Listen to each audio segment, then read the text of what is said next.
असल्याचं म्हटलं आहे. त्यांच्यासह विलास शिंदे व 10 ते 12 जण नाराज असल्याचा दावा बडगुलांनी केला आहे. आणि कालच त्यांनी मुख्यमंत्र्यांची पण भेट घेतली होती. नाशिकमध्ये ठाकरेंच्या शिवसेनेला धक्का बसणार अशा चर्चा सुरू आहे. हे बघा, हा जो उत्तर महाराष्ट्र हा संजय राऊतांकडे आहे. संजय राऊत म्हणजे हे शिवसेनेची नाव डुबवणारं एक मशीन आहे. आणि हे मी पहिलेपासून सांगतोय की असे लोक असल्यामुळे ही शिवसेनेचा सगळा जो राज झाला आहे त्याच्यातला हा एक प्रकार आहे. संजय राऊत जिथे जिथे जातील हा पांढरा पायाचा माणूस आहे. आज शिवसेना संपवलेली आहे. पहिले नेते काढले, मग आमदार आपल्या पक्षातून काढले, खासदार काढले, मंत्रिपदावरचे लोक राजीनामा देऊन गेले. आता चांगले चांगले कार्यकर्ते जाण्याचं काम होतं आहे. याचं कारण आता ते आम्हाला सांगायचे की तुम्ही काही स्वार्थाकडे गेले.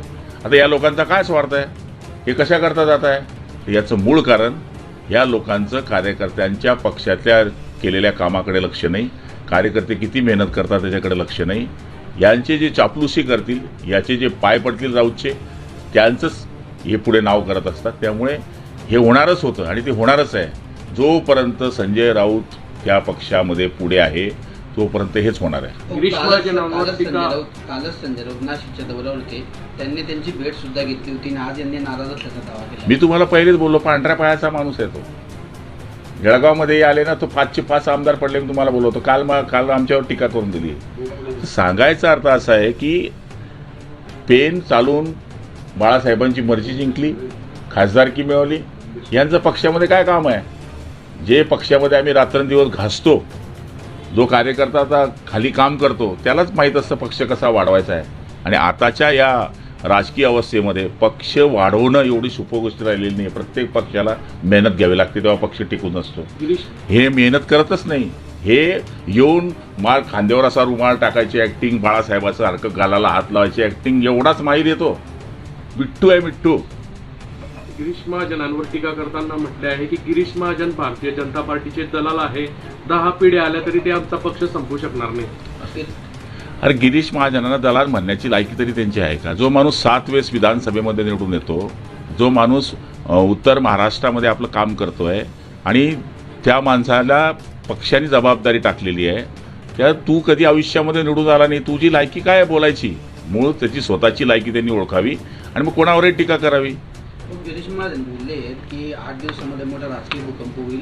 ठाकरेंची जी शिवसेना आहे ती पूर्ण रिकामी झाली.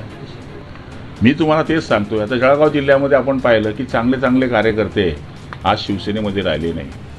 आज चंद्रकांत पाटील असतील, मी असेल, किशोरप्पा असतील, चंदू अण्णा असतील किंवा चिमन आबांचे चिरंजीव असतील, ह्याच्या 5ची नजर जर तुम्ही जिल्ह्यामध्ये टाकली तर आम्ही 20-20, 25-25 वर्षामध्ये पक्षामध्ये होतो ना. मग आम्ही का गेलो?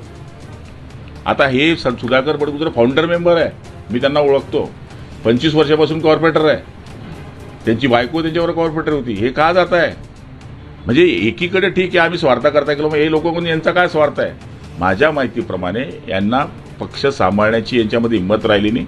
हे फक्त राजकारण, कॉर्पोरेट राजकारण करतात. गावापुरतं त्यांना काही समजत नाही. फक्त शहराचं राजकारण करायचं. पण शहराच्या लोकांनाही सुद्धा काम करणारा पक्ष पाहिजे आहे. आपल्याकरता रात्री पळणारा पक्ष पाहिजे.